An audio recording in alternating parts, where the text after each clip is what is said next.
জাতীয়তাবাদের নামে ব্যবসা করে সে সীমান্ত হত্যা বন্ধ করতে পারছে না, সে পুশিং বন্ধ করতে পারছে না। ফলে আমরা বলবো সীমান্ত হত্যা বন্ধ করুন, জাতীয়তাবাদের নামে ব্যবসা বন্ধ করুন। বাংলাদেশে একটা নির্বাচন হয়েছে ফেব্রুয়ারিতে, সেই নির্বাচন দুইটা নির্বাচন ছিল। কয়টা নির্বাচন? দুইটা নির্বাচন ছিল, গণভোট এবং আপনারা এমপিতে ভোট দিয়েছেন। গণভোটে হ্যাঁ এবং নাতে ভোট ছিল, সংস্কারের পক্ষে অথবা বিপক্ষে। বাংলাদেশের 70% মানুষ হ্যাঁ এর পক্ষে ভোট দিয়েছে, সংস্কারের পক্ষে ভোট দিয়েছে। কিন্তু এই সরকার, এই বিএনপি সরকার গণভোট এবং জুলাই সনদকে এখন অস্বীকার করছে, জনগণের সাথে প্রতারণা করছে, জাতির সাথে গাদ্দারি এবং বিশ্বাসঘাতকতা করছে। প্রিয় এলাকাবাসী, আমরা 5টা দাবি নিয়ে এসেছি। এই গণভোটের গণরায় বাস্তবায়ন করতে হবে, যার মাধ্যমে সংস্কার হবে, দেশে পরিবর্তন হবে, যেটা আপনার আমার আকাঙ্ক্ষা ছিল জুলাই গণঅভ্যুত্থানে। যে আকাঙ্ক্ষার কারণে আমরা এই পরিবর্তন দেখার জন্যই শেখ হাসিনার বিরুদ্ধে রাজপথে নেমেছিলাম।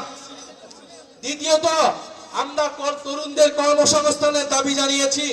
তৃতীয়ত, আমরা বলেছি যে বাংলাদেশের এই যে বিদ্যুতের সংকট, আপনাদের এলাকায় কি বিদ্যুৎ আছে? ঘরে ঘরে বিদ্যুৎ আছে? লোডশেডিং হয়, দৈনিক 7 থেকে 8 ঘন্টা করে লোডশেডিং হয়। এই লোডশেডিং সমস্যার সমাধান করতে হবে।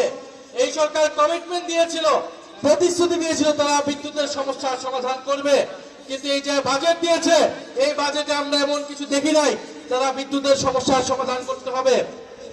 ফলে অবশ্যই ঘরে ঘরে বিদ্যুৎ দিতে হবে এবং দ্রব্যমূল্যের নিয়ন্ত্রণ করতে হবে, মানুষের নিয়ন্ত্রণে অধীন আনতে হবে।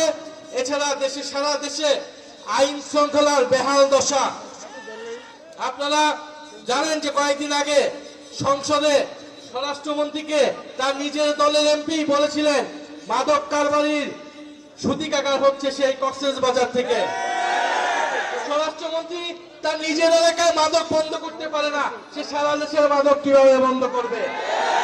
সে সারা দেশের আইন শৃঙ্খলা কিভাবে ঠিক করবে? ফলে এই যে কালীগঞ্জে মাদক কারবারি আছে কি নাই?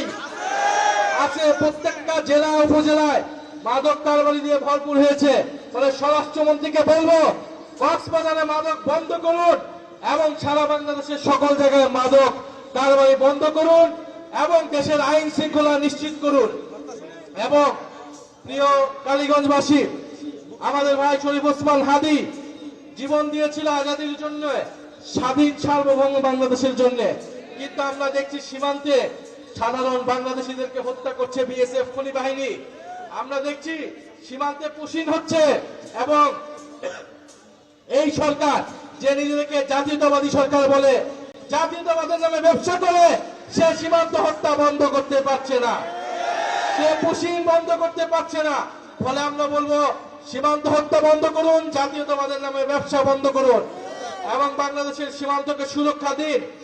প্রিয় কালীগঞ্জবাসী, জুলাই গণঅভ্যুত্থান হয়েছিল আপনার আমার অংশগ্রহণের ফলে। এখন জুলাই গণঅভ্যুত্থানের পরে নতুন নতুন নেতা তৈরি হয়েছে, নতুন নতুন নেতৃত্ব আসছে। শিলং থেকে, লন্ডন থেকে নেতৃত্ব দেওয়া হয়েছিল নাকি জুলাই গণঅভ্যুত্থান। ফলে ভালো আপনারা নেতৃত্ব দিয়েছেন, আপনারা এখন জুলাইয়ের আকাঙ্ক্ষা বাস্তবায়ন করুন, আপনারা জুলাই সনদ বাস্তবায়ন করুন, আপনারা সংস্কার বাস্তবায়ন করুন। যদি জুলাই সনদ বাস্তবায়ন করতে না পারেন, যদি বিচার করতে না পারেন, তাহলে জুলাইয়ের নেতৃত্বের দাবিদার এ কথাটি ভুলেও মুখে আনবেন না। জুলাই জাদুঘর খুলে দিন এবং যারা জুলাই গণঅভ্যুত্থানে হত্যাকাণ্ড চালিয়েছিল তাদের বিচার নিশ্চিত করুন। আপনারা যে বিভিন্ন জেলায় উপজেলায় মামলা বাণিজ্য করেছেন, নিরীহ মানুষের নামে মামলা দিয়ে আপনারা দুর্নীতি এবং লুটপাট করেছেন, সেই হয়রানি থেকে মানুষকে মুক্ত দিয়ে যারা প্রকৃত অপরাধী তাদেরকে গ্রেফতার করে বিচারের আওতায় আনুন এবং কালীগঞ্জের এলাকার মানুষের যে সাধারণ মানুষের যে সমস্যা আছে সেই সমস্যা নিরসন করুন।